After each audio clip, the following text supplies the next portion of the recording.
तापस कुमार सिंह, स्वागत आप सभी का हमारे इस नए वीडियो में। तो बच्चों, इस वीडियो में आज हम लोग शुरू करने जा रहे हैं नया चैप्टर, और चैप्टर का नाम है सांख्यिकी। ठीक है, और देखो इसमें हम लोग पहले समझने वाले हैं इस चैप्टर में आंकड़ा, और दूसरा शब्द समझने वाला है सांख्यिकी। ठीक है, देखो इस चैप्टर में जो है ना, आंकड़ा शब्द जो है बहुत बार यूज होने वाला है। ठीक है, और सांख्यिकी क्या होता है पहले हम लोग उसको समझेंगे। तो बच्चों, शुरू करने से पहले आप लोग से एक रिक्वेस्ट है कि आप लोग हमारे वीडियोस को रेगुलर देखते हैं तो लाइक और कमेंट जरूर कीजिएगा, और अपने दोस्तों को भी शेयर कीजिएगा। अगर आप हमारे वीडियोस को आज नए देख रहे हैं तो चैनल को सब्सक्राइब कीजिए और बेल आइकन को जरूर प्रेस कीजिएगा। तो शुरू करते हैं पहले आंकड़ा को समझने का। ठीक है, तो आंकड़ा क्या होता है, मतलब कि हम लोग जितना इसमें सम्स सॉल्व करेंगे, हर एक सम्स में जो है आना ही आना है। ठीक है, आंकड़ा शब्द जो है आएगा ही। तो आंकड़ा क्या होता है पहले हम लोग इसको समझते हैं। हम लोग को एग्जांपल लेते हैं, जैसे सपोज कि मेरे पास 2 कलम है। ठीक है, मेरे पास कितना कलम है? 2 कलम। इसमें जब हम 2 कलम लिए तो ये भी एक तरह से क्या है? आंकड़ा है। ठीक है, तो अगर हम लोग जैसे एक स्कूल में मान लो कि 15 बच्चा जो है, 15 बच्चों का एग्जाम हो रहा है। अगर 15 बच्चे एग्जाम दिया है तो एग्जाम में वो जो है 15 बच्चों में से एक बच्चा, मतलब कि उन लोग कितना नंबर लेकर आया है, कितना अंक लेकर आया है एग्जाम में प्राप्त। ठीक है, तो मान लो कि एक बच्चा 9 अंक प्राप्त किया है, दूसरा बच्चा 10 अंक, फिर तीसरा बच्चा भी 10 अंक, तीसरा बच्चा। देखो मतलब कि हम इसमें क्या कर रहे हैं, एक से जो उसका जो फुल मार्क है 20 है।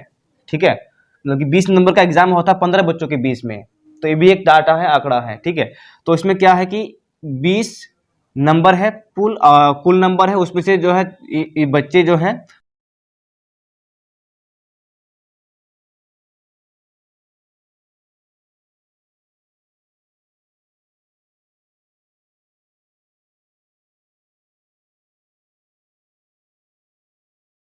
कितना हुआ, 1 2 3 4 5 6 7 8 9 10 11 12 13 14 15, यानी कि 15 बच्चे जो है एग्जाम दिया था, उनके मार्क्स जो है हमने इस तरह से लिख लिया। ठीक है, तो वो जो अंक प्राप्त किया है टेस्ट एग्जाम में, तो वो भी एक तरह से क्या है? डाटा है, यानी कि आंकड़ा है। ठीक है, चलो सपोज कि मतलब जैसे ये तो है 15 बच्चों का एग्जाम, इस तरह से और भी कई सारा हो सकता है। जैसे स्कूल में ही हम लोग लेते हैं, स्कूल में मान लो कि एक कक्षा में 90 या फिर 100 बच्चे हैं, तो एक कक्षा में स्कूल में 100 बच्चे को तो पढ़ाना सही नहीं, मतलब कि उतना सुविधा नहीं होगा। ठीक है, तो उसमें क्या करना पड़ता है, तो सेक्शन वाइज बांटना पड़ता है। ठीक है, तो 50 बच्चों को सेक्शन ए में कर दिया गया, 50 बच्चों को सेक्शन बी में कर दिया गया।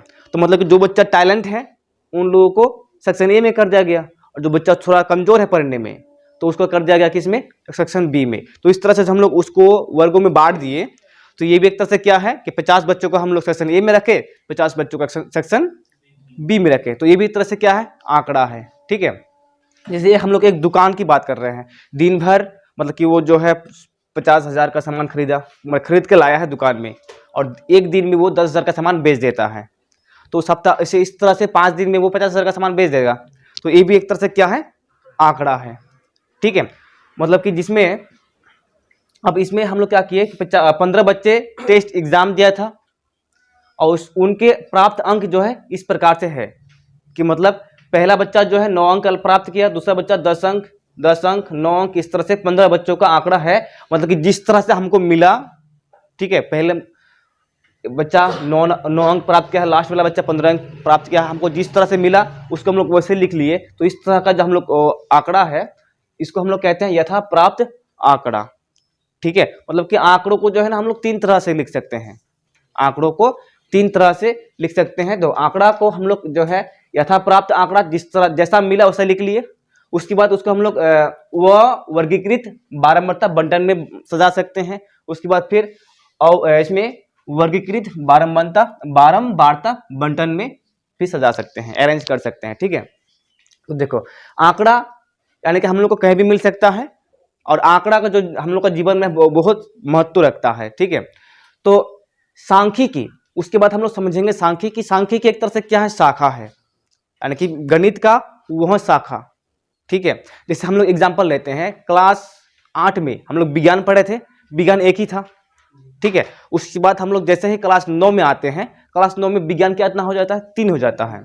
ठीक है, मतलब तो वो विज्ञान ही है, लेकिन विज्ञान का वो अलग अलग शाखा है। क्लास 9th में आकर, क्लास 9 में आकर विज्ञान 3 भागों में बढ़ जाता है, 3 शाखाओं में बढ़ जाता है। सेम उसी तरह से जो सांख्यिकी है एक गणित का एक शाखा है, जिसमें हम लोग जो है ये आंकड़ों का संग्रह यानी कि प्रदर्शन या फिर वर्गीकरण या फिर उनके गुणों का अध्ययन करते हैं। ठीक है, जिसमें सांख्यिकी गणित का वह शाखा है, हम लोग इसको इस तरह से परिभाषित भी कर सकते हैं कि सांख्यिकी वह शाखा है, गणित का वह शाखा है जिसमें हम लोग आंकड़ों का संग्रह या प्रदर्शन, वर्गीकरण या फिर उनके गुणों का अध्ययन करते हैं। ठीक है, तो उसे सांख्यिकी कहते हैं। तो सांख्यिकी क्या हो गया? एक गणित का शाखा है जिसमें हम लोग ये सभी चीजें पढ़ने वाले हैं। ठीक है, और जो आंकड़ा हम लोग को प्राप्त होता है उन सभी को हम लोग 3 तरह से लिख सकते हैं। पहला तो हो गया यथा प्राप्त आंकड़ा, जिस तरह से हम लोग को मिला उसे लिख सकते हैं। जैसे हम लोग को मिला 15 बच्चों का आंकड़ा तो हम इसे लिख लिए, तो ये हो गया यथा प्राप्त। ठीक है, इसको जो है हम लोग फिर अवर्गीय बारंबारता बंटन सारणी में भी लिख सकते हैं और इसे वर्गीकृत बारंबारता बंटन सारणी में भी लिख सकते हैं। और ये चीज हम लोग क्लास 9th में सिर्फ बनाना सीखे थे, मतलब कि यथा प्राप्त आंकड़ा से अवर्गीकृत बारंबारता बंटन सारणी और वर्गीकृत बारंबारता बंटन सारणी सिर्फ बनाना सीखे थे। और इसमें यथा प्राप्त आंकड़ा में जो है हम लोग माध्य बहुलक और माध्यक तीनों चीज हम लोग इसी से निकालना सीखे थे। ठीक है, उसके अलावा इन दोनों को बनाना सीखे थे। इन दोनों से हम लोग माध्य बहुलक और माध्यक निकालना नहीं सीखे थे। उससे हम लोग जो है आज मतलब कि क्लास 10th में इससे जो माध्य बहुलक और माध्यक निकालना सीखेंगे। ठीक है, क्लास यहाँ से मतलब जो है ना क्लास 9th में ही जो हम लोग सीख चुके हैं माध्य बहुलक और माध्यक निकालना, यहाँ पे हम लोग सीखेंगे क्लास 10th में। ठीक है, देखो ये जो आंकड़ा है यथा प्राप्त आंकड़ा जैसा मिला वैसा लिख लिए।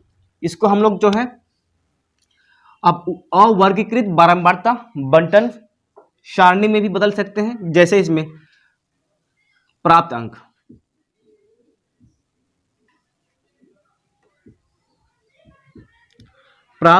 अंक विद्यार्थियों की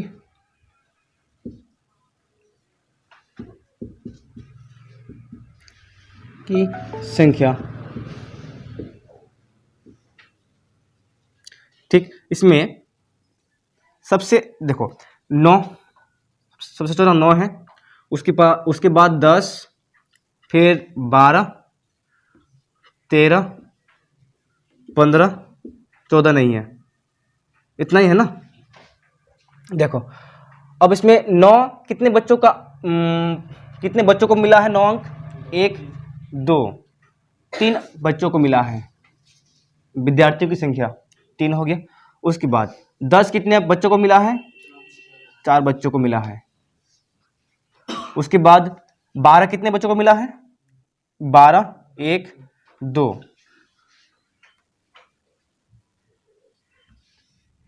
2 बच्चों को मिला है।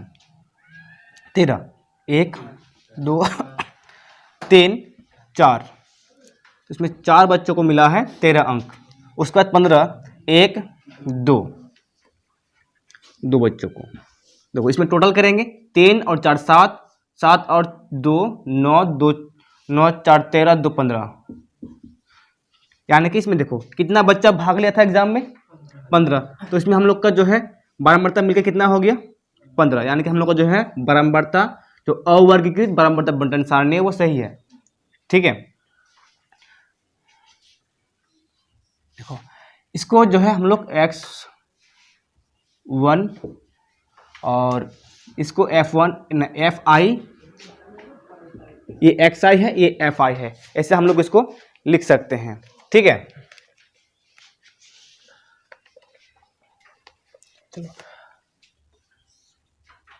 अवर्गीकृत बारंबारता बंटन सारणी में अब इसमें हम लोग को निकालना होता है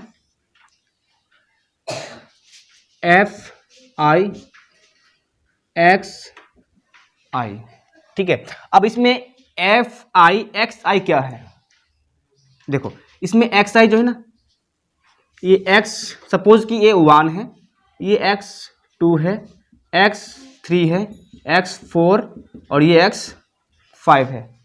ठीक है, अब सेम इसी तरह से ये भी f1 है, f2, f3, f4, f5। ठीक है, तो यहाँ पर जो हम लोग लिखते हैं एफ आई क्या है, तो एक तरह से जिसमें f1, f2, f3, f4, f5, x6 इस तरह से बढ़ते जाएगा। मतलब कि जो है ना 1 2 3 जो हम लोग लेते हैं इसका ये जनरल फॉर्म है एफ आई। ये जो है नेचुरल नंबर के बजाय से हम लोग बजाय क्या ले लेते हैं, इसमें आई ले लेते हैं। ठीक है, तो मतलब कि इसमें कितना तक है, 5 तक है, तो इसमें आई का मान कितना हो जाएगा, 5 हो जाएगा, 0 से लेकर 5 तक। ठीक है, तो इस सब को हम लोग लिखते नहीं है, ऐसे ही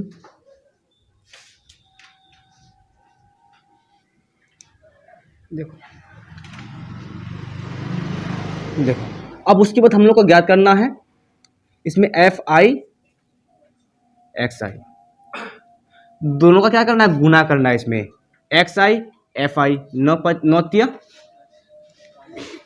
27, 10 चौके 40 और 12 दूना 24 और 13 चौके 52 और 15 दूना 30। ठीक है, ये हो गया एफ आई एक्स आई। ठीक है, तो देखो इन सब आंकड़ों को फिर जोड़ेंगे तो इसमें आ जाएगा सिग्मा एफ आई एक्स आई, और एक तरह से क्या है सिग्मा एफ आई 15, ये सिग्मा आई एक्स आई। ठीक है, तो देखो इसमें सबको जोड़ेंगे, 7 और 4 11, 2 13, 13 का 3, 2 4 6, 6 2 8, 8 5 13, 13 3 16, 16 1 17। ठीक है, तो इतना हो गया सिग्मा एफ आई एक्स आई सबका योग। सिग्मा का मतलब क्या होता है, देखें यहाँ पे हम लिखे हैं प्रत्यक्ष विधि और कल्पित विधि, कल्पित माध्य विधि, पग विचलन विधि, तीनों में जो है सिग्मा का इस्तेमाल हुआ है। ठीक है, सिग्मा का मतलब क्या होता है, सम। सिग्मा का मतलब होता है क्या, सम, यानी कि योग सभी आंकड़ों का जो इसमें प्रेक्षण है, जो आंकड़े इसमें मिले हैं हम लोग को, सबका योग होता है। ठीक है, तो अब इस ये जो हो गया अवर्गीकृत बारंबारता बंटन सारणी, इससे हम लोग को अगर माध्य ज्ञात करना होगा तो माध्य देखो प्रत्यक्ष विधि से हम लोग डायरेक्ट ज्ञात कर सकते हैं माध्य sigma F I x I.